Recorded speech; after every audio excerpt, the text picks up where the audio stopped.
Miss Marple and the Body That Shouldn't Have Been There.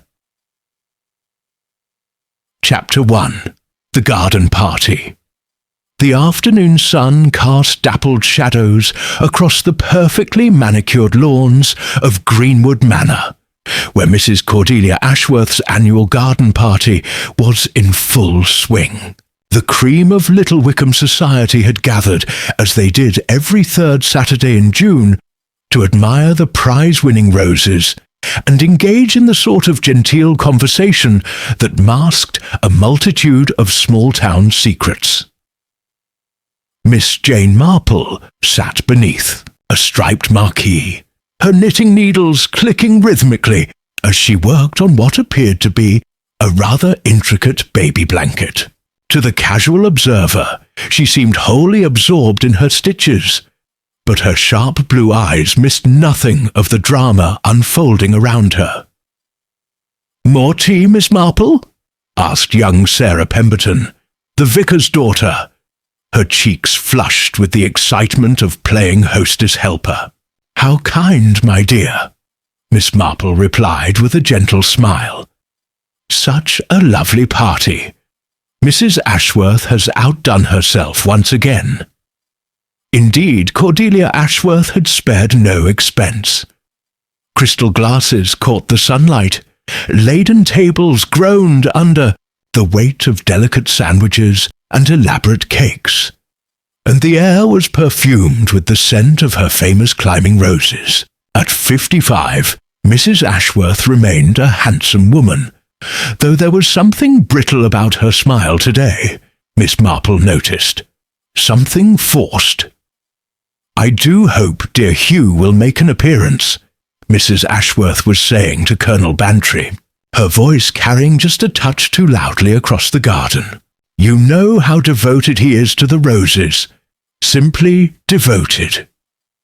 Hugh Ashworth, her stepson, was notably absent from the festivities, though his car, a rather flashy red sports model, sat prominently in the circular drive. Miss Marple had observed it upon her arrival, noting the London plates and the expensive leather interior visible through the open windows. "Young men today," Colonel Bantry huffed, adjusting his moustache. "No sense of family obligation. In my day—" "Oh, but Hugh is so artistic," interrupted Mrs. Dorothy Fairfax, the local librarian. A thin, nervous woman in her 40s, she had an unfortunate tendency to flutter when discussing anything remotely related to the younger Ashworth. "I'm sure he's simply absorbed in his painting. Genius cannot be rushed, you know." Dr. Marcus Thornfield, the village physician, raised an eyebrow at this assessment. A pragmatic man nearing 60, he had little patience for artistic temperaments. Artistic or not, the boy should show his face, especially after all Cordelia has done for him. Miss Marple's needles paused almost imperceptibly. There was an undercurrent here, something beneath the polite social chatter. She had learned long ago that the most interesting truths were often spoken in what people didn't say, rather than what they did. "Such a shame about poor Mr. Ashworth," she murmured to Sarah, who had lingered nearby. "Dying so young, and leaving his son in Mrs. Ashworth's care." "Oh, but that was years ago, Miss Marple," Sarah replied earnestly. "Hugh was only 12 when his father passed. Mrs. Ashworth has been wonderful to him, put him through university, supported his art, though I do hear—" She lowered her voice conspiratorially. "There have been some disagreements lately about his inheritance." Before Miss Marple could inquire further, a sharp scream pierced the genteel afternoon air. The sound came from the direction of the rose garden, where a small knot of guests had been admiring Mrs. Ashworth's prize-winning climbers. The scream belonged to Mrs. Violet Cray, the postmistress, who stood frozen beside a particularly magnificent specimen of Lady of Shallot Roses. Her face was white as parchment, one trembling finger pointing toward the ground. There, partially hidden beneath the sprawling rosebush, lay the body of Hugh Ashworth. He was dressed in paint-stained clothes, his dark hair falling across his face, but there was no mistaking the unnatural stillness of death. A palette knife protruded from between his shoulder blades, its silver blade catching the afternoon light. "Good heavens!" exclaimed Dr. Thornfield, immediately taking charge. "Everyone step back, please. Sarah, run and telephone the police at once." But Miss Marple had already noticed something that made her frown slightly. The young man's hands were clean, remarkably clean for someone who had supposedly been painting. And there was no smell of turpentine or oils about him, despite the paint stains on his clothes. "How dreadful!" whispered Mrs. Ashworth, though her voice seemed oddly flat. "My poor dear Hugh." As the garden party dissolved into chaos, with guests clustering in shocked groups and Dr. Thornfield attempting to preserve the scene, Miss Marple continued her knitting with apparent calm, but her mind was already working, cataloguing the expressions on each face, the nuances of every reaction. Someone had wanted Hugh Ashworth dead. Someone had arranged for his body to be found at his stepmother's garden party, in full view of half the village. The question was not just who had killed him, but why they had chosen such a public revelation. In Miss Marple's experience, murder was rarely as simple as it first appeared. And this particular murder, she suspected, was going to prove very complicated indeed. The sound of approaching sirens began to wail in the distance, but Miss Marple barely heard them. She was remembering something her nephew Raymond had once told her about theatrical productions, that the most important moments often happened, not centre stage, but in the wings, where the audience couldn't see. This murder felt very much like a performance. The question was, who was the intended audience? Chapter 2. Theories and Suspicions. Inspector Frank Craddock arrived within the hour, his usually cheerful demeanour considerably dampened by the circumstances. A competent man in his 40s, he had learned to respect Miss Marple's insights during previous cases, though he would never admit it openly. The garden party guests had been corralled into the drawing room of Greenwood Manor, where they sat in uncomfortable clusters, voices hushed with the peculiar mix of horror and excitement that accompanies unexpected death. Natural assumption is burglary gone wrong. Craddock was explaining to Dr. Thornfield, who had appointed himself unofficial liaison. Young Ashworth might have surprised an intruder. Possible, Dr. Thornfield agreed, though he sounded doubtful.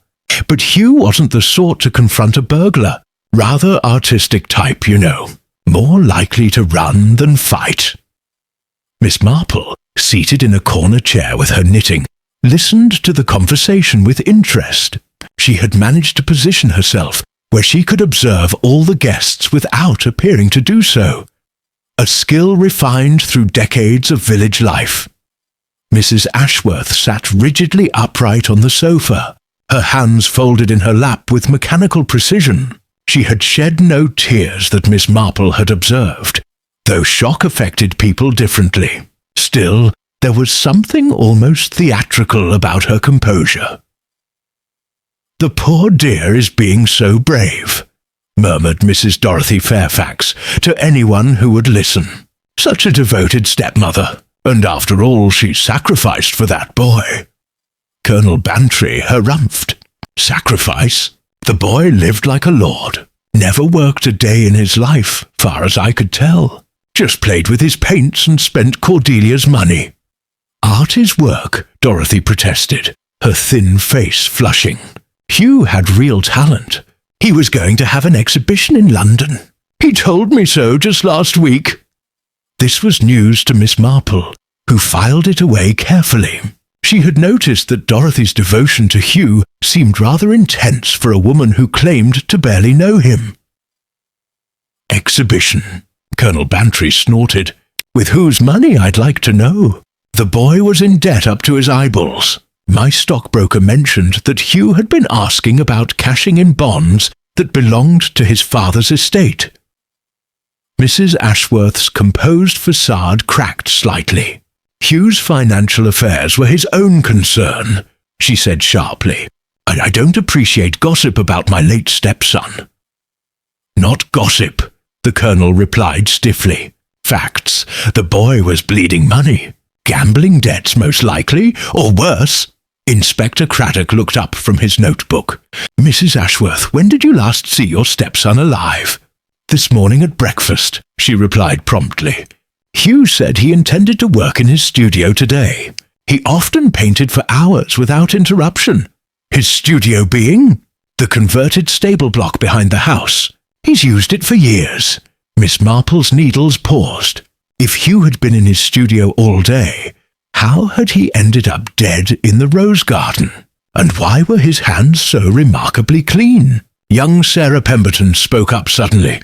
I saw him around 11 o'clock, she said hesitantly. Hugh, he was walking toward the village. Walking? Mrs. Ashworth frowned. But his car was here all day. Yes, I thought that was odd too. He was carrying a small canvas bag and seemed to be in quite a hurry. Inspector Craddock made another note. Did anyone else see Mr. Ashworth after 11 o'clock? The room fell silent. Then Mrs. Violet Cray, the postmistress who had discovered the body, cleared her throat nervously. I may have seen him, she said reluctantly, around 2 o'clock near the church, though it might have been someone else. I only caught a glimpse. What was he doing? Talking to someone. A woman, I think, though I couldn't see who. They seemed to be having quite an intense conversation. Miss Marple glanced around the room, noting which of the female guests seemed most interested in this revelation. Dorothy Fairfax was fidgeting with her handbag, while Mrs. Ashworth had gone very still indeed. Mrs. Cray, Inspector Craddock continued, when you found the body, did you touch anything? Move anything? Heavens, no! Violet shuddered. I screamed and ran. Poor Hugh was clearly dead. Dr. Thornfield nodded. Death had occurred at least an hour before discovery. Possibly more. The weapon appears to be an artist's palette knife. Ironically appropriate, one might say. His own palette knife? Asked the inspector. I assume so, though it's odd. I've been in Hugh's studio many times, and he was quite particular about his tools. Clean and organized. Not the sort to leave equipment lying about. Miss Marple found this observation interesting. In her experience, murderers often chose weapons of opportunity, but they rarely chose weapons that required such specific placement. A palette knife between the shoulder blades suggested either medical knowledge or exceptional luck. Inspector, she said quietly, might I ask whether the young man's studio has been examined? Not yet, Miss Marple, though we intend to. But we mustn't disturb Hugh's work. Dorothy Fairfax interrupted, her voice rising with distress. He was preparing for his London exhibition. Those paintings represent months of effort. The intensity of her reaction struck Miss Marple as curious. Dorothy claimed to be merely an acquaintance, yet she spoke of Hugh's work with the possessiveness of a much closer relationship. Colonel Bantry was watching Dorothy with obvious suspicion. Seems to me you knew the boy rather well, Miss Fairfax. For a librarian, Dorothy's face went scarlet. I appreciate art, she said stiffly. There's nothing wrong with supporting local talent. Support? Mrs. Ashworth's voice was dangerously quiet. What kind of support, Dorothy? The question hung in the air like a challenge. Miss Marple noticed that everyone in the room was suddenly paying very close attention indeed. I merely encouraged his work, Dorothy stammered. We discussed technique, composition, nothing improper. But something in her manner suggested otherwise. Miss Marple had seen that particular combination of defensiveness and guilt many times before. Dorothy Fairfax was hiding something significant about her relationship with Hugh Ashworth. And judging by Mrs. Ashworth's expression, the stepmother was beginning to suspect exactly what that something might be. Chapter 3. The Studio Discovery. Inspector Craddock's examination of Hugh Ashworth's studio yielded several puzzling discoveries. Miss Marple, having expressed a gentle interest in seeing where the young man had worked, found herself included in the inspection party, along with Mrs. Ashworth and Dr. Thornfield. The converted stable was spacious and well lit, with north-facing windows that provided excellent natural light. Easels stood at various angles, canvases in different stages of completion, arranged with careful precision. The smell of oil paints and turpentine was overwhelming. Quite organized, as I mentioned, Dr. Thornfield observed. Hugh was meticulous about his workspace. Miss Marple examined the paintings with genuine interest. They were good, better than she had expected. Landscapes mostly, painted with a skilled hand and an eye for subtle colour. One canvas in particular caught her attention. An unfinished portrait of a woman with kind eyes and prematurely grey hair. "How lovely," she murmured. "Oh, such a sensitive rendering." Mrs. Ashworth glanced at the painting and her expression hardened. "I don't recognize the subject," she said curtly. But Miss Marple suspected she did. The resemblance to Dorothy Fairfax was unmistakable, though the artist had captured something softer and more vulnerable than the nervous librarian typically displayed in public. Inspector Craddock was examining the palette table. "This is interesting," he said. "All the palette knives are accounted for except one. And look here." He pointed to a small pool of dried paint where a knife should have been. "This paint is still tacky. Someone removed a palette knife from this exact spot recently." "The murder weapon," Dr. Thornfield concluded. "Presumably. But here's what's puzzling. According to Mrs. Ashworth, Hugh was working in his studio this morning, yet there's no painting here that shows signs of fresh work. All of these have been drying for days, possibly weeks." Mrs. Ashworth frowned. "That can't be right. I saw him leave the house after breakfast, heading directly here. Perhaps he cleaned up before leaving," suggested Dr. Thornfield. Miss Marple studied the workspace more carefully. Something was troubling her about the scene, though she couldn't quite put her finger on what it was. The studio was indeed meticulously organized, but there was an artificial quality to the arrangement, as if someone had staged it. "Inspector," she said suddenly, "are those Hugh's clothes?" She pointed to a paint-stained smock hanging on a peg near the easels. Craddock examined it and nodded. "Similar stains to what he was wearing when found? But these are dry. Days old, I'd say." The implications were becoming clear. Hugh hadn't been painting when he died. He had deliberately put on old paint-stained clothes to create that impression. "But why?" "Mrs. Ashworth," Miss Marple said gently, "you mentioned that Hugh said he intended to work today. Did he often discuss his painting plans with you?" "Not really," Mrs. Ashworth admitted. "We weren't that close. Hugh kept his artistic endeavours quite private. Yet you seem to know his routine rather well." There was a slight pause before Mrs. Ashworth replied. "One notices things about people who live in one's house, Miss Marple. Hugh was a creature of habit." But as they left the studio, Miss Marple reflected that Mrs. Ashworth's knowledge seemed to extend beyond mere observation. The stepmother had spoken of Hugh's plans with the certainty of someone who had been told them directly, or someone who had helped arrange them. Back at the manor, they found Dorothy Fairfax waiting anxiously in the drawing room. She had been crying, Miss Marple noted, though she was attempting to hide it. Did you find anything important?" Dorothy asked, her voice barely above a whisper. Inspector Craddock was non-committal. "The investigation is proceeding, Miss Fairfax, though I wonder if you might clarify something for me. You mentioned appreciating Mr. Ashworth's art. Had you actually seen his work?" Dorothy hesitated. "Yes, Hugh sometimes showed me his paintings. He valued my opinion." "When was the last time you visited his studio?"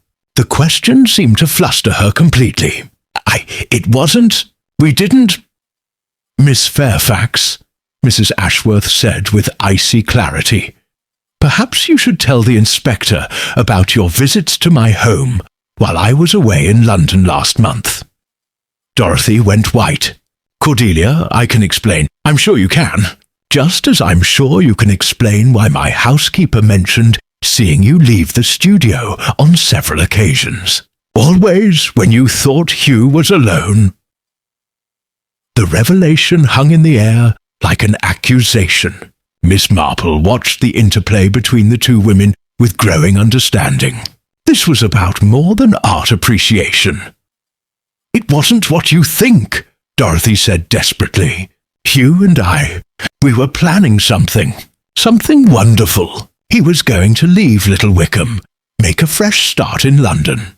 The exhibition was just the beginning. Leave?" Mrs. Ashworth's voice was sharp. "With what money? Hugh had no income beyond what I provided." "He had his father's bonds," Dorothy replied with surprising firmness. "His inheritance. Hugh said you'd been refusing to let him access it, but he was 28 years old. It was rightfully his." Inspector Craddock looked interested.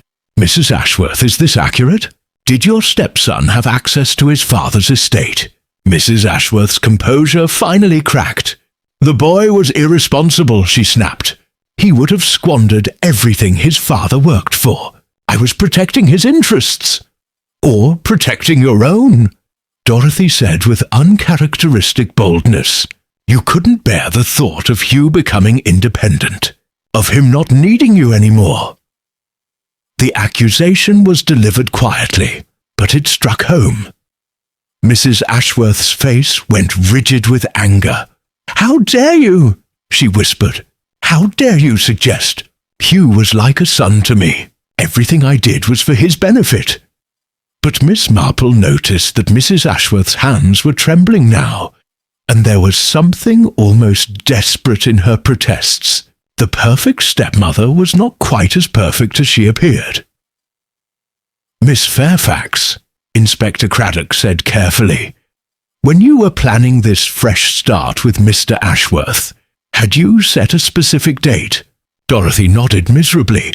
"Next week. Hugh said he'd found a way to access the bonds. He was going to tell Cordelia today, after the garden party. He thought it would be easier if there were witnesses present. Less chance of unpleasantness." Miss Marple's knitting needles stilled completely. So Hugh Ashworth had planned to announce his independence at his stepmother's garden party, in front of half the village. Instead, he had ended up dead in the rose garden with a palette knife between his shoulder blades. The timing, she reflected, was remarkably convenient for someone who didn't want Hugh to leave Little Wickham. The question was, who had the most to lose from his departure? Chapter 4. The obvious suspect by evening, Inspector Craddock had reached what seemed to be a logical conclusion. The evidence, while circumstantial, pointed in one clear direction. "Mrs. Ashworth," he said formally, "I'm afraid I must ask you to accompany me to the station for further questioning." The drawing room fell silent. Mrs. Ashworth sat very straight in her chair, her face a mask of controlled dignity. "I suppose this was inevitable," she said quietly, "though I had hoped common sense might prevail." "Cordelia!" Dr. Thornfield protested. "Surely there's been some mistake." "Has there?" Mrs. Ashworth's voice was bitter. "I'm the obvious suspect, am I not? The controlling stepmother who refused to release her ward's inheritance, who couldn't bear to lose him to another woman." She looked directly at Dorothy Fairfax as she spoke, and Dorothy flinched as if struck. "The facts do seem to align, Mrs. Ashworth," Inspector Craddock said, not unkindly. "You had opportunity. You were alone in the house this morning while the guests arrived. You had means, access to the palette knife from Hugh's studio. And you certainly had motive." "Indeed," Mrs. Ashworth agreed calmly. "Hugh's inheritance reverts to me upon his death, as his father's will specified. Quite convenient, isn't it?" Miss Marple looked up from her knitting. "How very odd," she murmured. Everyone turned to look at her. "I beg your pardon, Miss Marple?" Inspector Craddock asked. "Oh, forgive an old woman's musings," she said gently.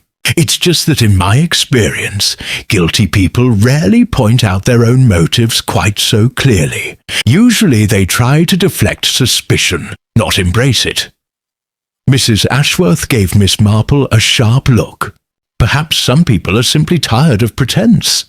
"Perhaps," Miss Marple agreed, "though I do wonder about the timing. If you wanted to prevent Hugh from leaving, Mrs. Ashworth, wouldn't it have been more effective to discuss the matter privately? Why risk a public confrontation during your garden party?" "Because," Mrs. Ashworth said with weary patience, "I didn't know about his plans until Dorothy so helpfully enlightened us all this afternoon." But Miss Marple wasn't convinced. She had been observing Mrs. Ashworth carefully throughout the day, and the woman's reactions had been too controlled, too prepared. This felt like a performance. "Inspector," she said thoughtfully, "might I ask about the physical evidence? The placement of the wound, for instance?" Dr. Thornfield answered. "Between the shoulder blades, angled slightly upward. Would require considerable force to penetrate that deeply. And Mrs. Ashworth is about 5 feet 4 inches tall," Craddock said, beginning to see her point, "while Hugh was nearly 6 feet. Quite a disadvantage," Miss Marple observed, "though not impossible, I suppose, if he were bending over. Or kneeling." She paused, needles clicking thoughtfully. Was there any sign that Hugh had been kneeling in the rose garden? Soil on his trousers, perhaps? Inspector Craddock consulted his notes. No soil stains noted, though he could have been struck while bending to smell the roses. "Of course," Miss Marple agreed pleasantly.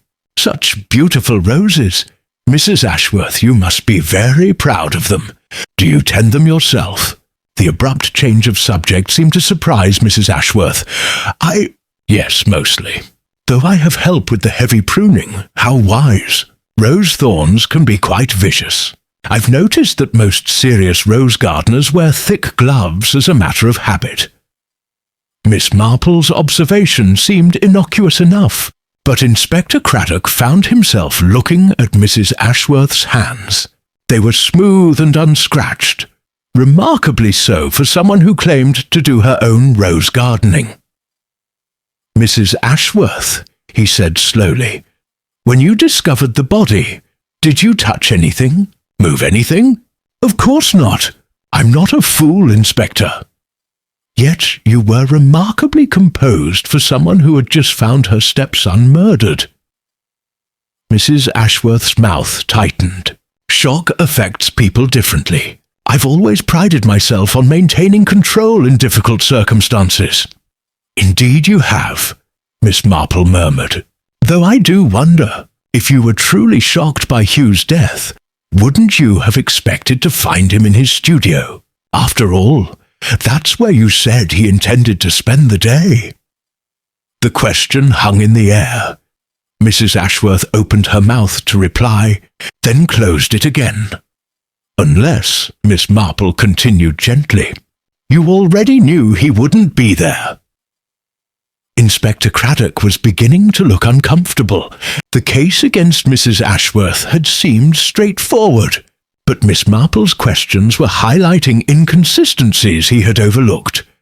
"Miss Marple," he said carefully, "are you suggesting Mrs. Ashworth didn't commit this murder?" "Oh, I'm not suggesting anything definitive," Miss Marple replied cheerfully. "I'm simply an old woman who notices things, and what I've noticed is that this entire situation feels rather arranged." She set down her knitting and looked around the room. Someone wanted Hugh Ashworth dead, certainly. But more than that, someone wanted his death to be discovered in a particular way, at a particular time, by particular people. The garden party wasn't an inconvenience to the murderer. It was essential to their plan. Dorothy Fairfax had been listening with growing agitation. "But if Cordelia didn't kill Hugh," she burst out, "who did? Who else had any reason to want him dead?" Miss Marple's eyes met hers with surprising sympathy. "My dear," she said gently, "I'm afraid the answer to that question may be more painful than you imagine." The old woman picked up her knitting again, but her attention was clearly elsewhere. She was remembering something Sarah Pemberton had said about Hugh carrying a small canvas bag when she saw him walking toward the village, something that had been bothering her all afternoon. Where was that bag now? And what had been in it that was important enough for Hugh to carry personally instead of driving his car? In Miss Marple's experience, the smallest details often proved to be the most significant, and this particular detail, she suspected, was going to change everything. Chapter 5. The Hidden Clue. The next morning brought a development that surprised everyone except Miss Marple. A thorough search of Hugh Ashworth's belongings had revealed a small canvas bag tucked behind his bedroom wardrobe. The same bag Sarah Pemberton had seen him carrying the previous day. Inside were 3 items that cast the entire case in a new light. "Letters," Inspector Craddock announced to the assembled group in Greenwood Manor's drawing room. 3 letters to be precise, all addressed to Hugh Ashworth, all postmarked within the past month. Miss Marple looked up from her knitting with interest. "Love letters?" she inquired delicately. "Not exactly," Craddock replied. "Blackmail demands." The word fell into the room like a stone into still water. Mrs. Ashworth went rigid. Dorothy Fairfax gasped audibly, and even Colonel Bantry looked stunned. "Blackmail?" Dr. Thornfield repeated. Hugh was being blackmailed? But what on earth for? Inspector Craddock consulted his notes. "The letters are unsigned, but they reference certain indiscretions and documents that could ruin reputations. The first letter demanded £50, the second 100. The third," he paused dramatically. "The third demanded that Hugh break off his relationship with Miss Fairfax and leave Little Wickham immediately, or face public exposure." Dorothy made a sound like a wounded animal. Public exposure of what? Hugh had done nothing wrong. But Miss Marple noticed that Mrs. Ashworth was watching Dorothy with a peculiar expression.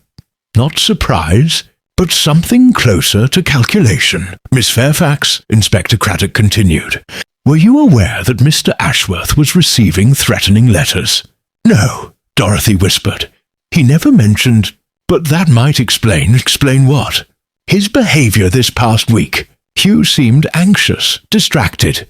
I thought it was nervousness about the London exhibition, but—" She trailed off, clearly struggling with the implications. "Mrs. Ashworth," Craddock turned to the stepmother. "Did Hugh mention being blackmailed to you?" "Certainly not," Mrs. Ashworth replied crisply. "Hugh and I rarely discussed his personal affairs in detail." Miss Marple's needles paused. How curious that he should hide the letters in his bedroom rather than his studio, she observed. One would think an artist would be more comfortable keeping secrets in his private workspace. Unless, Dr. Thornfield suggested, he was afraid someone might search the studio. "Someone with access to the house," Inspector Craddock agreed. his gaze settling meaningfully on Mrs. Ashworth. But Miss Marple was thinking about something else entirely. "Inspector, might I ask about the handwriting on these letters? Is it disguised in any way?" Craddock examined the papers. "Deliberately altered, I'd say. Block capitals throughout, probably written with the non-dominant hand to disguise natural penmanship." "How professional," Miss Marple murmured, almost as if the writer had experience with such deceptions. She looked around the room thoughtfully. "I wonder, might I see one of these letters? Just a quick glance, you understand. Sometimes an elderly person's perspective can be helpful." Inspector Craddock hesitated, then handed her the most recent letter. Miss Marple studied it carefully, her expression growing increasingly troubled. "This paper," she said finally. "It's quite distinctive, cream-coloured with a subtle watermark. Not the sort one finds in every shop. You recognise it?" Craddock asked sharply. "I believe so. We used similar paper for the church newsletter until recently. Very expensive, so we switched to something more economical." Dorothy Fairfax looked confused. "But I still have boxes of the old paper at the library. I was planning to use it for special announcements." The implication hung in the air. If Dorothy had access to the paper, and if she was the one with the closest relationship to Hugh— "Miss Fairfax," Inspector Craddock said carefully, "where were you yesterday morning between 10 and noon? At the library, of course. We're always open Saturday mornings. Can anyone verify that?" Dorothy's face went white.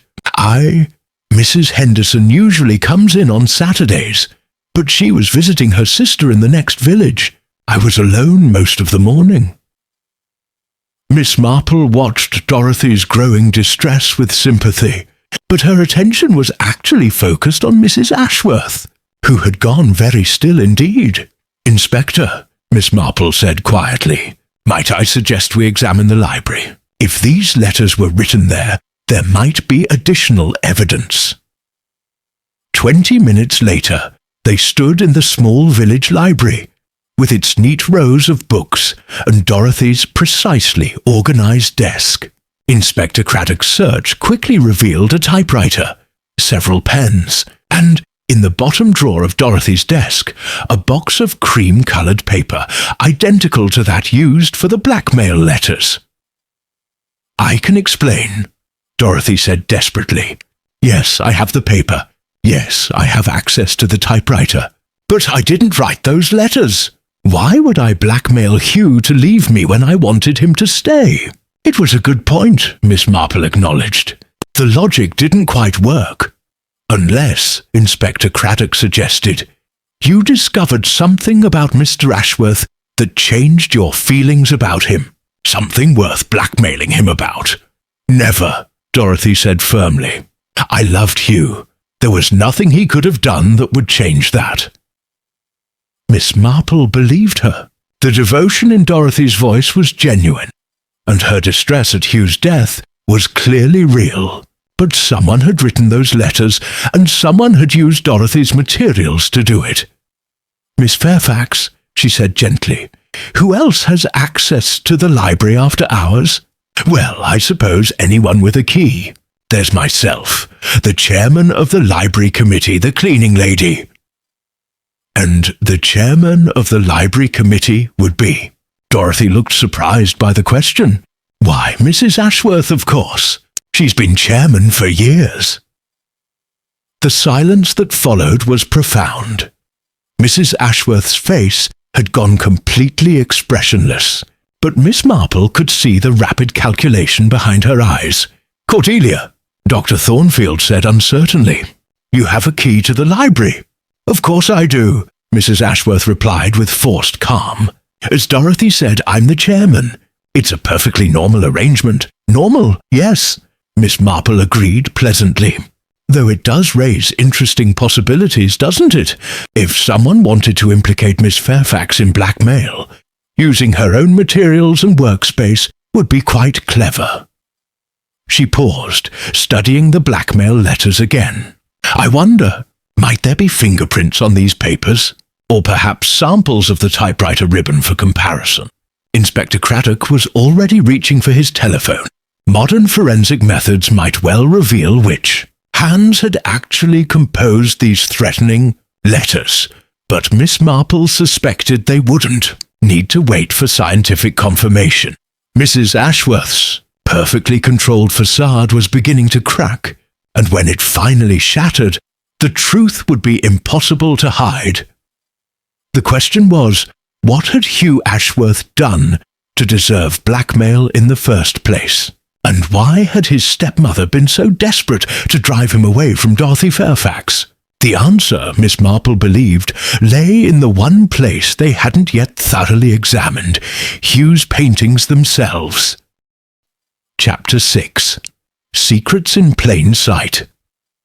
Miss Marple's suggestion to re-examine Hugh's paintings more carefully proved remarkably prescient. Inspector Craddock, accompanied by Dr. Thornfield and a reluctant Mrs. Ashworth, returned to the studio with a more systematic approach. "We're looking for anything unusual," Craddock explained as they entered the converted stable. "Hidden documents, perhaps, or paintings that might explain why Hugh was being blackmailed." Miss Marple moved directly to the unfinished portrait of Dorothy Fairfax that had caught her attention earlier. "Such a tender portrayal," she murmured, studying the brushwork. "Though I notice he's painted her wearing a wedding ring." Dr. Thornfield peered over her shoulder. "Dorothy's not married. Never has been, far as anyone knows." "Indeed," Miss Marple agreed, "which makes this artistic choice rather significant, doesn't it?" She moved on to examine other canvases, paying particular attention to a series of landscape paintings that seemed oddly familiar. "These locations," she said thoughtfully, "I recognize several of them. The old mill by Wickham Stream, the footbridge near Thornfield's cottage, the clearing behind the church." "Popular painting spots," Dr. Thornfield observed. "Hugh often walked the village with his easel." "Yes, but notice the timing." Miss Marple pointed to the dates penciled in the corner of each canvas. "All painted during the past 3 months. All during daylight hours, when most villagers would be at work or occupied with daily routines." Mrs. Ashworth had been unusually quiet throughout the examination. Now she spoke with forced casualness. Hugh always preferred painting outdoors when the weather permitted. Nothing unusual about that. But Miss Marple had found something that was very unusual indeed. Behind a stack of blank canvases, she discovered a small painting that made her intake of breath sharply. "Inspector," she said quietly, "I think you should see this." The painting showed the rear garden of Greenwood Manor, but not as it appeared to casual observation. Hugh had captured a scene that was clearly meant to be private. 2 figures in intimate conversation beside the rose garden, their faces clearly identifiable despite the discretion of their positioning. One was Mrs. Ashworth.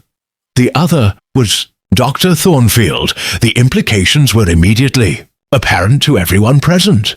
Dr. Thornfield went red to the roots of his hair, while Mrs. Ashworth's carefully maintained composure finally cracked completely. "It's not—" "We weren't—" she began, then stopped. "Weren't what, Mrs. Ashworth?" Inspector Craddock asked with professional calm, though his tone had sharpened considerably. Dr. Thornfield found his voice. "Cordelia and I we've been meeting occasionally to discuss marriage," Mrs. Ashworth finished with bitter resignation. "Marcus has been urging me to consider remarriage for months, but with Hugh still living in the house, it seemed complicated." Miss Marple studied the painting more carefully.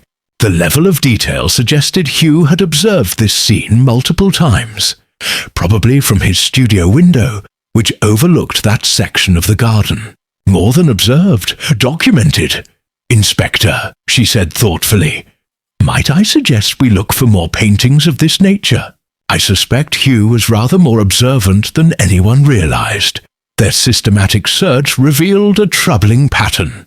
Hidden behind finished works and tucked into storage racks were nearly a dozen small canvases, all depicting private moments around the village. Mrs. Ashworth and Dr. Thornfield featured in several, but they weren't the only subjects. One painting showed Colonel Bantry accepting an envelope from a stranger near the post office. Odd behavior for a man who claimed rigid adherence to military propriety. Another depicted Sarah Pemberton, the vicar's innocent daughter, in what appeared to be a clandestine meeting with a young man Miss Marple didn't recognize.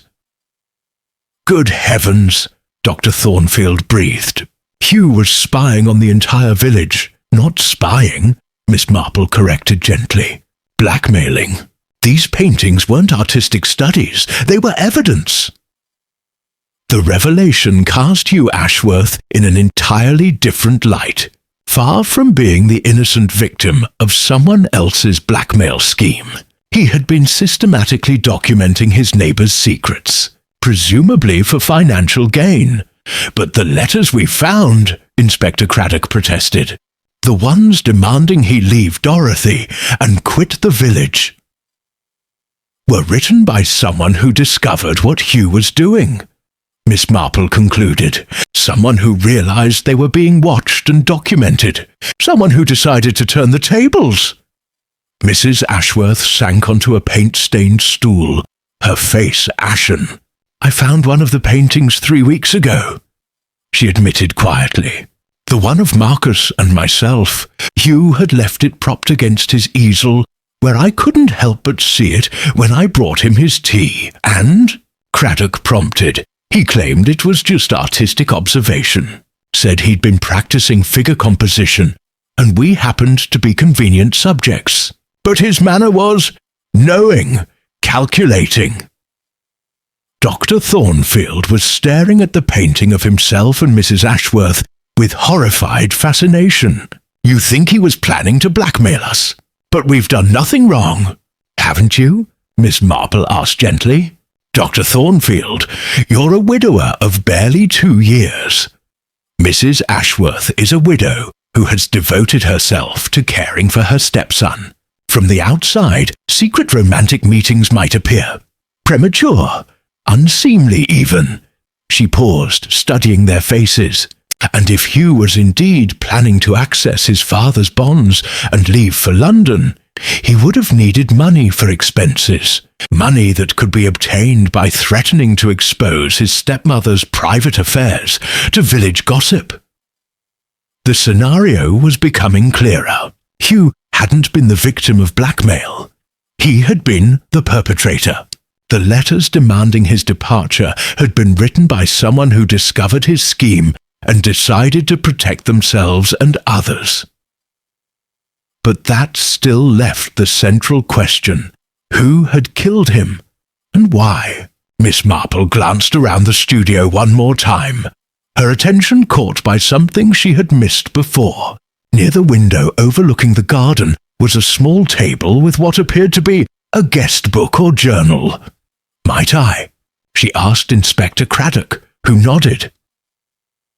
The journal proved to be Hugh's appointment book, with entries dating back several months. Most were innocuous. Doctor's appointments, trips to London for art supplies, social engagements. But Miss Marple noticed a pattern in the more recent entries. He had been meeting with people, she observed. Individual appointments, always at times when they could speak privately. Look here, Colonel Bantry last Tuesday at 10 o'clock. Sarah Pemberton on Thursday afternoon, and she paused. Dorothy Fairfax every Saturday morning for the past month. The revelation hit Dorothy like a physical blow. No, she whispered. Hugh wouldn't. He couldn't have been. But the evidence was overwhelming. Hugh Ashworth hadn't been in love with Dorothy Fairfax. He had been systematically documenting her secrets, just as he had everyone else's. The question was, What secret could the village librarian possibly have that was worth blackmailing her about? And more importantly, had someone killed Hugh to stop him from revealing it? Chapter 7. The Second Revelation. The investigation into Dorothy Fairfax's secret proved both simpler and more devastating than anyone had anticipated. A careful examination of the library's records, combined with Hugh's detailed appointment notes, revealed a pattern of missing funds that stretched back nearly 2 years. Embezzlement, Inspector Craddock announced grimly to the assembled group in Greenwood Manor's drawing room.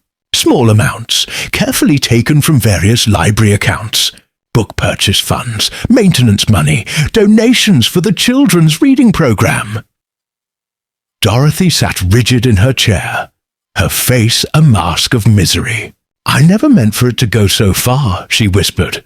"It started when my mother needed that operation.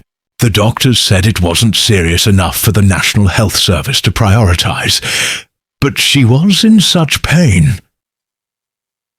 Miss Marple's expression was sympathetic but unsurprised. "So you borrowed money from the library accounts, intending to replace it when you could?" "Yes. But Mother's recovery took longer than expected, and there were complications, more medical bills. Before I knew it, I owed nearly £300. Colonel Bantry harumphed disapprovingly. "Should have come to the committee. We'd have found a way to help, would you?" Dorothy's voice was bitter. "The chairman of the library committee," she glanced at Mrs. Ashworth, "has made it clear on numerous occasions that proper financial management is essential to maintaining public trust." Mrs. Ashworth flinched at the accusation.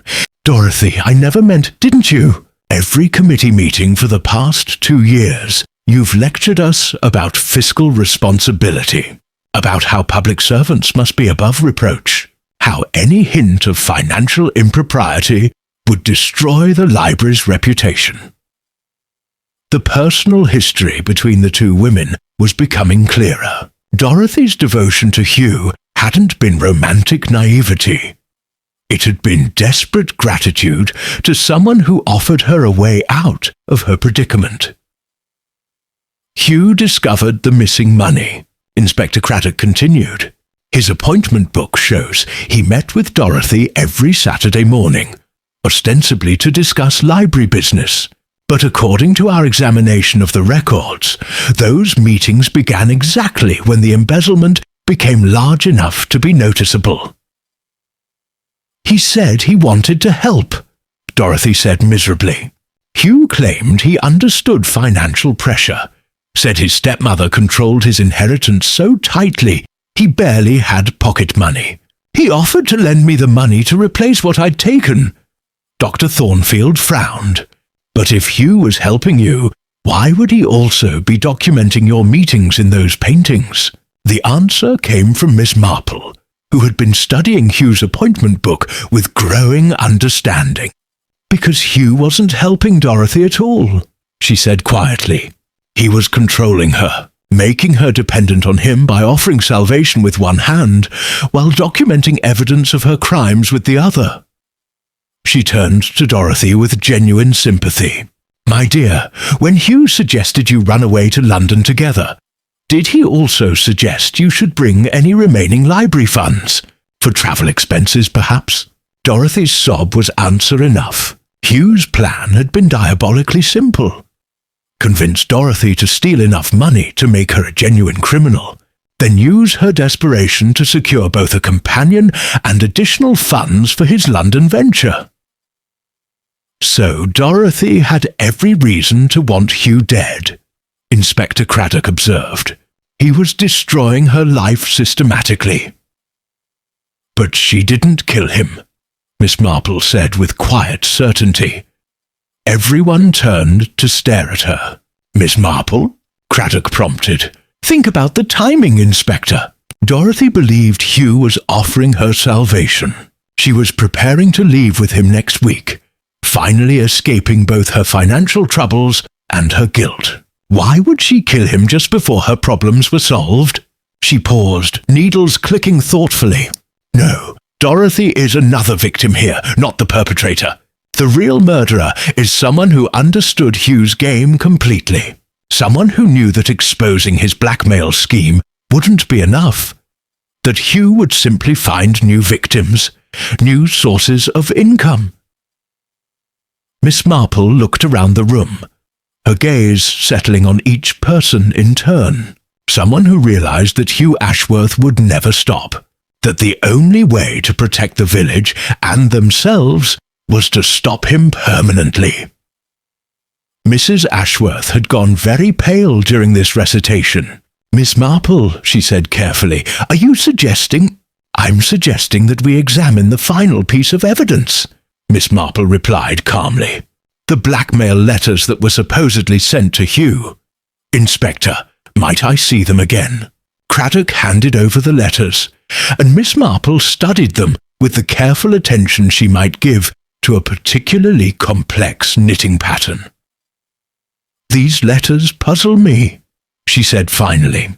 "They're written to appear threatening, but the actual content is rather specific, isn't it? Break off your relationship with Miss Fairfax and leave Little Wickham immediately. Not stop your blackmail scheme or return the money you've stolen. Instead, they focus entirely on protecting Dorothy." Dr. Thornfield looked confused. "What does that suggest? That they weren't written by one of Hugh's victims trying to escape blackmail," Miss Marple explained. "They were written by someone who discovered Hugh's plan and wanted to save Dorothy from it." She set down her knitting and looked directly at Mrs. Ashworth. "Someone who had a key to the library, someone who knew about the missing money because they served on the committee, someone who cared enough about Dorothy to try to scare Hugh away rather than simply expose him." Mrs. Ashworth met her gaze steadily, and when the letters didn't work, when Hugh ignored the warnings and continued with his plan, that someone realized more drastic action was necessary. The room fell silent except for the ticking of the mantel clock. Miss Marple's accusation hung in the air like a challenge, and everyone waited to see how Mrs. Ashworth would respond. But Miss Marple wasn't finished yet. There was one more revelation to come, and it would change everything they thought they knew about the murder of Hugh Ashworth. Chapter 8. The Final Test Miss. Marple set down her knitting with deliberate precision. "Mrs. Ashworth," she said gently, "would you mind terribly if I asked you about your roses?" The question seemed to come from nowhere, and Mrs. Ashworth blinked in confusion. "My roses?" "Yes, your beautiful climbing roses. The Lady of Shalott in particular, such a magnificent specimen. You must spend considerable time tending them." Yes, I suppose I do." Miss Marple smiled pleasantly. "I noticed yesterday that your hands were remarkably smooth for someone who does her own rose gardening. No scratches, no staining from the soil. Quite remarkable, really." Mrs. Ashworth glanced down at her hands instinctively. "I wear gloves, naturally." "Of course you do. But even with gloves, serious rose gardening leaves its marks. The calluses, from pruning shears, the slight staining that soap never quite removes completely." Miss Marple paused. "Unless, of course, one has help with the actual gardening work." Inspector Craddock was beginning to look interested. "Mrs. Ashworth, do you employ a gardener?" Not regularly. Just occasionally for the heavy work." "Who?" The hesitation was barely perceptible, but Miss Marple caught it. "Hugh helped with the garden," Mrs. Ashworth said quietly. "He enjoyed the physical work, said it helped him think about his painting." Miss Marple nodded approvingly. How thoughtful of him, and he would know the garden well, wouldn't he? know exactly where the best specimens were planted, which roses were worth examining closely. She picked up her knitting again, but her attention remained focused on Mrs. Ashworth. "Inspector, when you examined Hugh's body, was there any indication of how long he had been lying in the garden?" "Dr. Thornfield estimated death occurred around noon, and the body was discovered at 3:30, so roughly 3.5 hours. In June, sunshine, with no shade." Miss Marple's needles clicked thoughtfully. "Bodies begin to show signs of decomposition quite quickly in such conditions, don't they? Particularly around the face and hands." Dr. Thornfield nodded reluctantly. "There should have been some obvious changes by the time Mrs. Cray found him. But Hugh looked, well, quite fresh considering." "Exactly what I was thinking," Miss Marple agreed. "Almost as if the body hadn't been lying there for 3 hours at all." The implications were slowly becoming clear to Inspector Craddock. "You're suggesting Hugh wasn't killed in the rose garden?" "I'm suggesting that Hugh Ashworth was killed elsewhere, and moved to the garden specifically to be discovered during the party, which raises some interesting questions about timing and opportunity." Miss Marple turned to Mrs. Ashworth with an expression of gentle inquiry. "You mentioned that Hugh left the house after breakfast, heading to his studio, but Sarah Pemberton saw him walking toward the village around 11 o'clock. Where was he actually going?" Mrs. Ashworth's composure was finally beginning to crack. I don't know. Hugh didn't confide his movements to me, didn't he? But surely you would have been concerned when he failed to return for lunch, when his car remained in the driveway, but he was nowhere to be found. I assumed he was still in his studio, without checking." Miss Marple's voice remained pleasant, but her questions were becoming more pointed. "Even though you could see the studio from the house and would have noticed whether he was inside, Inspector Craddock was studying Mrs. Ashworth with growing suspicion." "Mrs. Ashworth, what time did you last see Hugh alive?" The question hung in the air for a long moment. Mrs. Ashworth looked around the room, seeing skepticism and suspicion in every face except Miss Marple's, which showed only patient understanding. "You think I killed him?" she said finally.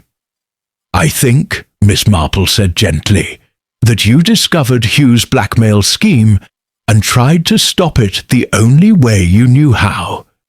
Not for your own sake. Your relationship with Dr. Thornfield was innocent enough, but for Dorothy's sake, and for the sake of everyone else Hugh was planning to victimize." She paused, studying Mrs. Ashworth's face. "I think you arranged to meet Hugh somewhere private yesterday morning.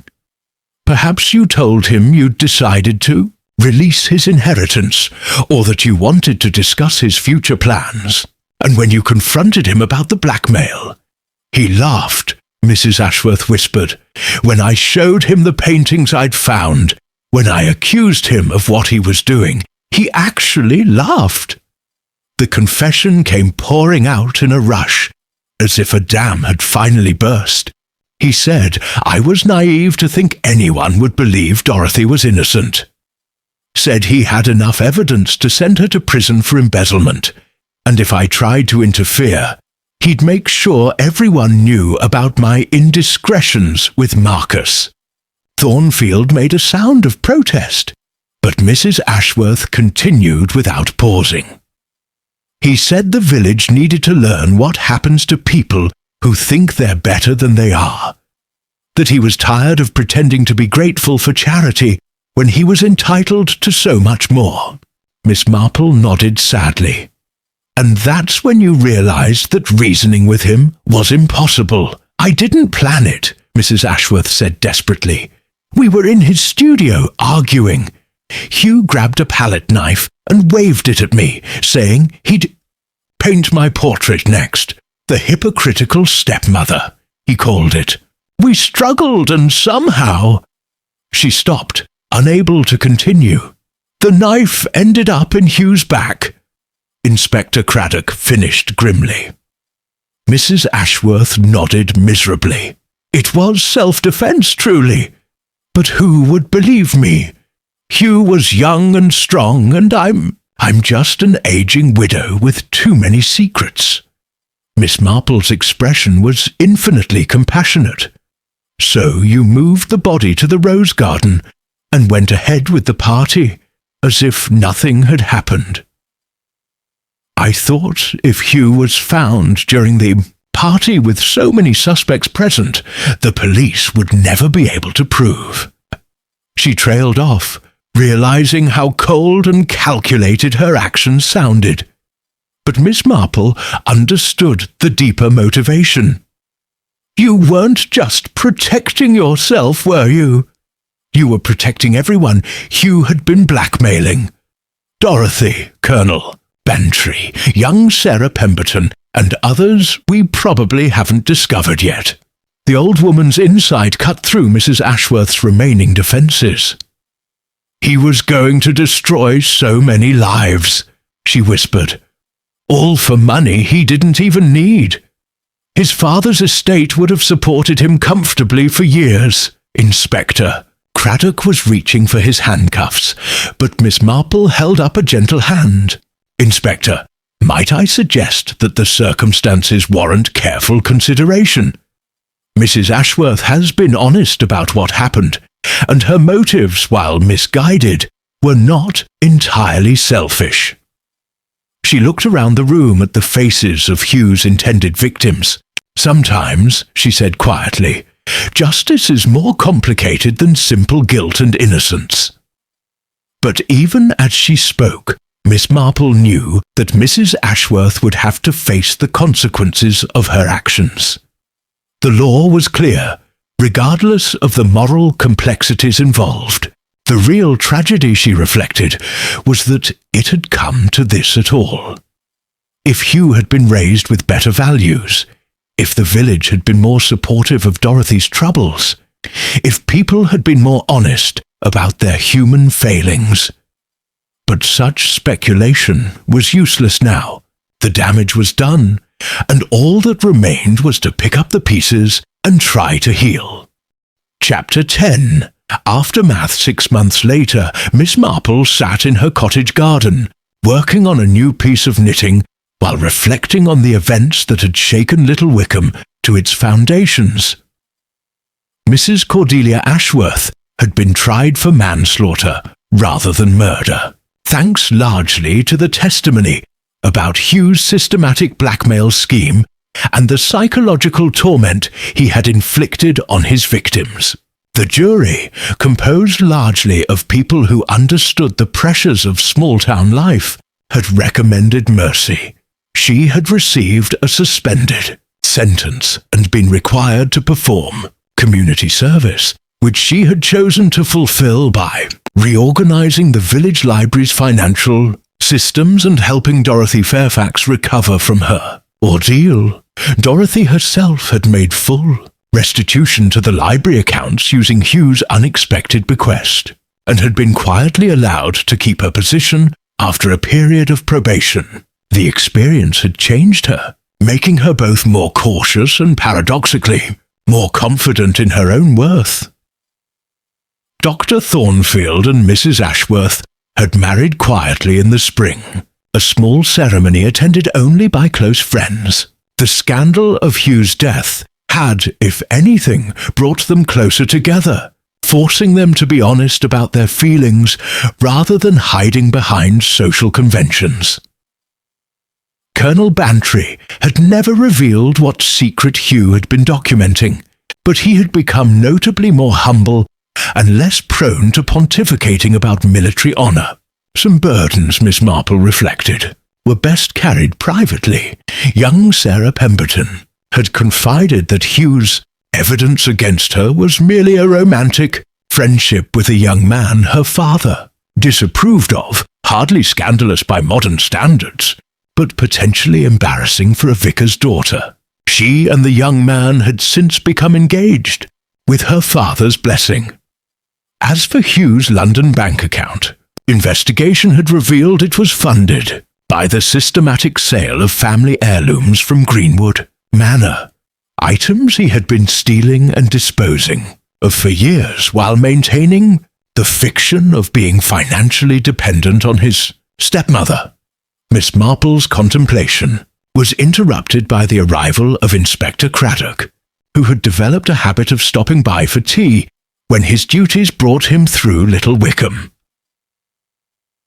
"Afternoon, Miss Marple," he said, settling into the garden chair she indicated. "Lovely day for sitting outside." "Indeed it is, Inspector. How are things in the village?" "Settling down, I'd say, though I suspect it will take time for everyone to feel completely comfortable again." Miss Marple nodded understandingly. Trust, once broken, is difficult to restore, but I think Little Wickham will heal. Communities are remarkably resilient. She poured tea from the pot she had prepared in anticipation of his visit. "Any word from Mrs. Ashworth?" "She and Dr. Thornfield are well, by all accounts. Living quietly, keeping to themselves mostly, though I hear she's taken over managing the church flower arrangements." "How appropriate," Miss Marple observed. She always did have a gift with roses. They sat in comfortable silence for a few minutes, enjoying the afternoon sunshine and the peaceful sounds of village life continuing around them. "Miss Marple," Inspector Craddock said finally, "might I ask you something that's been puzzling me?" "Of course. When did you first suspect that Mrs. Ashworth was the killer? Was it something specific or just intuition?" Miss Marple considered the question carefully. "It was the roses, actually," she said at length. "Not the condition of her hands, though that was certainly suggestive. It was the location where Hugh's body was found." "I don't follow." "Mrs. Ashworth's pride in her garden was genuine, Inspector. Those roses were her greatest achievement, the thing she cared about most deeply. If she had truly discovered Hugh's body there by accident, she would have been distraught about the damage to her prized plants." She paused to sip her tea. "But when we found Hugh lying beneath the Lady of Shalott, Mrs. Ashworth's first concern wasn't for her roses. It was for maintaining her composure. That told me she had placed him there deliberately, despite the cost to something she treasured. She sacrificed her roses to protect Dorothy and the others." "Exactly, and that, more than anything else, convinced me that her motives were not primarily selfish." Inspector Craddock shook his head in admiration. "You see things the rest of us miss completely." "I simply pay attention to what people care about," Miss Marple replied modestly. "In my experience, people will sacrifice almost anything except the things that truly matter to them. When they do make such sacrifices, it's usually for reasons that go beyond personal gain." She looked out over her own modest garden, where flowers bloomed in cheerful profusion. Hugh Ashworth made the mistake of thinking that everyone was as cynical as he was. He couldn't imagine that someone might kill not for personal benefit, but to protect others from harm. A costly mistake, indeed, though I sometimes wonder if Mrs. Ashworth might have found another solution, given more time to think. Violence is rarely the only option, even when it seems that way. Inspector Craddock finished his tea and rose to leave. "Well, I should be getting back. Thank you for the tea, Miss Marple, and for the insight, as always." "You're very welcome, Inspector. Do give my regards to everyone at the station." As his car disappeared down the lane, Miss Marple returned to her knitting, her needles clicking rhythmically in the afternoon quiet. The pattern she was working on was complex, requiring careful attention to avoid mistakes that would unravel the entire piece. Rather like life, she reflected. One careless stitch, One moment of poor judgment, and everything could come undone. But with patience and skill, even the most complicated patterns could be completed successfully, and sometimes when things did go wrong, they could be repaired well enough that the damage barely showed. Little Wickham was healing. The people involved were learning to live with the consequences of their choices, and Miss Marple was content to sit in her garden, working on her knitting, and keeping a gentle eye on the human drama that continued to unfold around her. After all, she had learned long ago that the most important mysteries weren't always about who committed crimes. Sometimes they were about why people made the choices they did, and how communities could best heal from the inevitable wounds that human nature inflicted. The afternoon sun slanted lower through the trees, casting long shadows across her garden. Somewhere in the village, church bells chimed the hour, and Miss Marple smiled at the familiar sound. Life, she had observed, had a way of continuing despite tragedy and scandal. People adapted, forgave, and found ways to move forward. The scars remained, but they need not define the future. She thought of Mrs. Ashworth, who had made a terrible choice in a moment of desperation, but was working to make amends. Of Dorothy Fairfax, who had learned that pride could be more costly than honesty. Of Dr. Thornfield, who had discovered that love sometimes required courage as much as affection. And she thought of Hugh Ashworth, whose talent and intelligence had been corrupted by a fundamental lack of empathy for his fellow human beings. In many ways, his story was the most tragic of all. A young man who had possessed every advantage, but had chosen to use his gifts for cruelty rather than creation. As the shadows lengthened and the air grew cooler, Miss Marple gathered up her knitting and prepared to go inside. Tomorrow would bring new challenges, new mysteries, new opportunities for both kindness and mischief. But for now, it was enough to sit quietly and reflect on the complex web of human nature that made life both fascinating and, occasionally, dangerous. The case of Hugh Ashworth was closed, but the lessons it taught about trust, redemption, and the price of secrets would linger in Little Wickham for years to come, and Miss Marple, ever watchful and ever understanding, would be there to observe whatever came next. After all, in a village like Little Wickham, there was always another story waiting to unfold. Chapter 9. The revelation. Inspector Craddock closed his notebook with a decisive snap. Mrs. Cordelia Ashworth, I'm arresting you for the murder of Hugh Ashworth. You are not obliged to say anything, but anything you do say may be taken down and used in evidence. The formal words seemed to break the spell that had held the room in thrall. Mrs. Ashworth rose from her chair with dignity intact, though her hands trembled slightly as she smoothed her skirt. Inspector, Miss Marple said quietly, before you proceed, might I ask Mrs. Ashworth one final question? Craddock nodded reluctantly. Miss Marple turned to the accused woman with an expression of gentle inquiry. My dear, when you moved Hugh's body to the rose garden, you took considerable care with the positioning, didn't you? He was found lying peacefully, almost as if he were resting. That wasn't accidental. Mrs. Ashworth's eyes filled with tears for the first time since the ordeal began.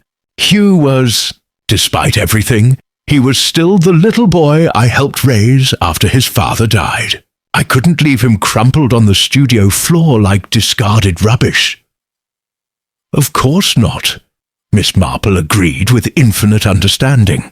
And the palette knife, you left it in place rather than removing it, even though that made the crime more obvious. Why? Because Mrs. Ashworth struggled with the words. Because I couldn't bear to touch it again. The moment I pulled it free, I would have to accept what I'd done. As long as it remained there, I could almost pretend it was some terrible accident." Miss Marple nodded sadly. "You tried to preserve his dignity, even while arranging to be caught for his murder. That's not the action of a cold-blooded killer, Inspector." But Craddock was unmoved by sentimentality. "Murder is murder, Miss Marple, regardless of the perpetrator's feelings afterward." As Mrs. Ashworth was led away, Dorothy Fairfax suddenly spoke up. "Wait," she called desperately. "There's something else, something important." Inspector Craddock paused at the doorway. "Miss Fairfax?" Dorothy was fumbling in her handbag, her hands shaking so badly she could barely manage the clasp. Finally, she extracted a folded paper and held it out. "Hugh gave me this yesterday morning," she said in a voice barely above a whisper.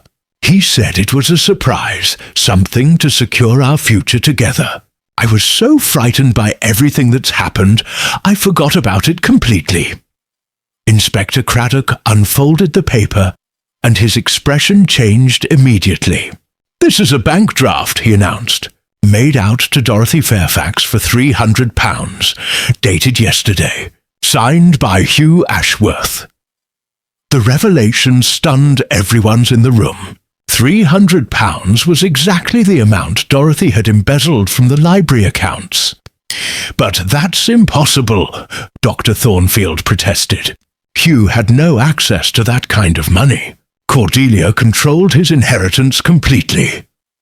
Miss Marple was studying the bank draft with intense interest. "Might I see that, Inspector?" She examined the document carefully, noting the bank's letterhead, the signature, the date stamp. Then she looked up with an expression of dawning understanding. "This draft was issued by Coutts Bank in London," she observed. "A very prestigious establishment, and one that requires significant deposits to maintain an account."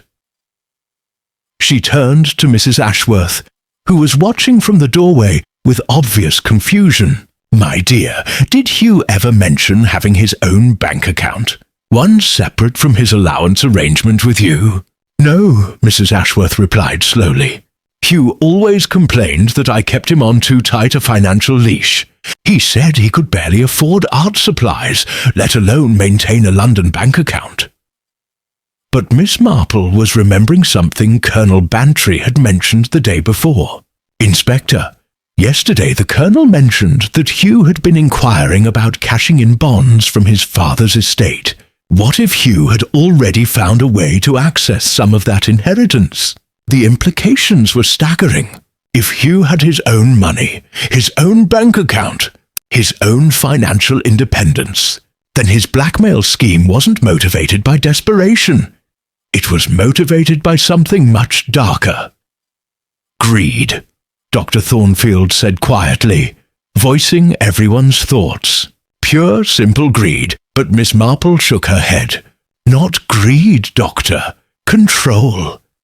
Hugh didn't need Dorothy's £300, or Colonel Bantry's secrets, or even his stepmother's reputation. What he needed was power over people, the ability to manipulate and dominate." She paused, her expression troubled. "This bank draft changes everything. Hugh wasn't planning to help Dorothy escape her financial troubles. He was planning to make her completely dependent on him. By paying off her debts, he would own her gratitude, her loyalty, her very future." The room fell silent as the full horror of Hugh's scheme became clear. He hadn't been a desperate young man driven to crime by circumstances. He had been a calculating predator who enjoyed the suffering of others. "Mrs. Ashworth," Miss Marple said gently, "when you confronted Hugh in his studio, did he mention this bank draft?" Yes. He said Dorothy would be so grateful when he saved her from prison that she'd do anything for him. Anything at all." Mrs. Ashworth's voice was hollow with remembered revulsion.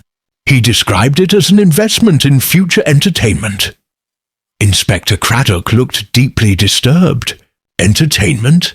Hugh said controlling people was better than any art he could create, more satisfying than any painting because his subjects were alive and aware of their manipulation. The confession cast Hugh's murder in an entirely different light.